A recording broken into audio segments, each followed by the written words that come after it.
Okay, I'm a second-year fellow at Ochsner Clinic in New Orleans, Louisiana. So to start off, this was a patient who had a mechanical mitral valve replaced in the past and had symptomatic aortic stenosis presenting to the valve clinic for a TAVR evaluation. But just to start off a little bit, TAVR in a patient after a previous mechanical valve replacement can be quite challenging, and this is due to the anatomical proximity of the aortic annulus with the mitral valve apparatus, and it could potentially cause functional interference of the mechanical mitral valve. So for the patient, it was a 66-year-old gentleman. He had a history of mitral stenosis, had a mechanical mitral valve replaced. Other comorbidities included morbid obesity, CKD stage 3, heart failure with preserved EF, and severe aortic stenosis. He had been experiencing dyspnea on exertion with performing his activities of daily living, and he had numerous hospitalizations for acute decompensated heart failure. Despite our best efforts with medical management, his symptoms persisted, prompting a referral to the valve clinic for a TAVR evaluation. So in terms of his workup, it started off with a transthoracic echocardiogram. His LVEF was 60%. His aortic valve area was 0.4. The mean pressure gradient across the aortic valve was 52 millimeters of mercury, and the velocity was 4.37 meters per second.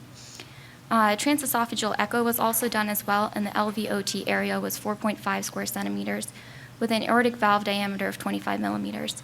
Now, it's important to note we didn't do a CTA of the chest because the patient had advanced CKD, and we want to tip him over into renal failure requiring dialysis. So he was also referred to the cardiothoracic surgeons as well for evaluation of a SAVR.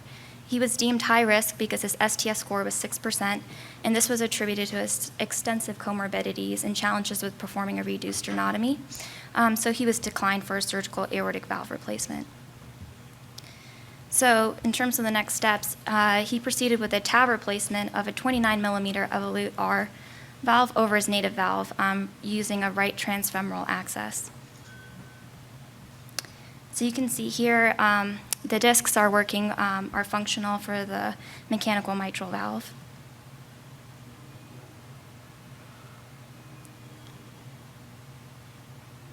And here we're inflating the balloon, we're deploying the TAVR. But we reached some unforeseen issues with it, and it can be illustrated here. So when the TAVR was deployed, it migrated, and it caused a functional interference with the mechanical mitral valve. So one of the discs are actually not opening. So this is a huge dilemma. What do we do? So we used a snare to reposition it. And we were able to successfully reposition it, and then the mechanical mitral valve discs were functioning appropriately. So why was this case challenging? Well, there's a multitude of reasons. The first thing being the patient had underlying CKD, which precluded them from getting IV contrast for a chest CTA that would have sized him well for the TAVR. The second thing, he was obese, and it made it difficult for vascular access. And the third thing is we chose an Evolute valve. Given its self-expanding design, its low chance of prosthesis-patient mismatch, but unfortunately, issues arose. So like I said, the TAVR migrated away from the area it was deployed. It was not sufficiently oversized. Given the anatomical distance between the aortic annulus and the mitral valve prosthesis, the TAVR interfered with the mitral valve disc. The TAVR was able to be repositioned, allowing for the mitral valve prosthesis to function normally. So some learning pearls to extract from this case is that there can be technical concerns regarding the placement of the TAVR in patients with prosthetic mitral valves due to the potential interaction between aortic and mitral prosthesis at the anatomic aortic mitral continuity. And some criteria to carefully consider in this patient population would be the type of valve replaced. So in here, we chose the Evolute R over the Edwards Sapient. The sizing of the prosthesis valve, so maybe we should have chose a larger size so it could be oversized and less chance of migrating.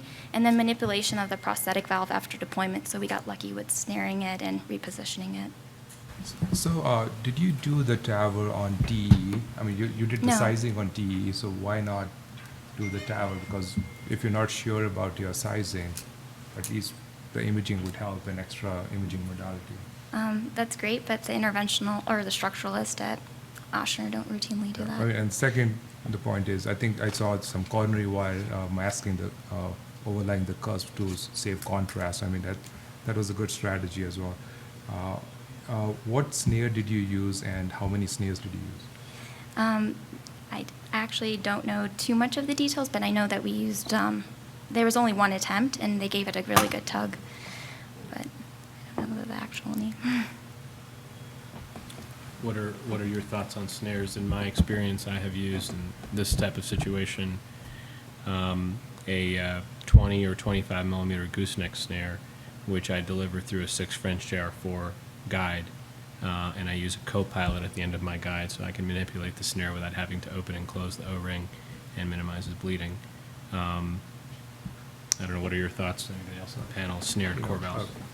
I always use end snare because instead of one loop, there are 3 loops, but I think it's personal preference. I've done it with 2 separate axes, getting the tabs on the outer and the inner curvature. Yeah, you need 2 axes. But sometimes I've done it with 1, depending on if there's no access. But I'm curious to know about what the panel thinks. I don't have much experience about the snaring, but the point of doing the TE, I was trained at Oshner too, so in the initial all of this TAVR was doing, we used to do always the TE. So this is a good example that this patient, a good case for the TEs. There was 2 TEs. One is before TAVR, all patients, we had a good protocol, all patients used to have to have TE, and we have a very precise measurement. And then during the procedure, at least initially when I was 3rd-year fellow, I used to do the TE intraoperatively. So I think this is a case that TE would be very appropriate to sizing. Thanks. Great case, thanks. Thank you.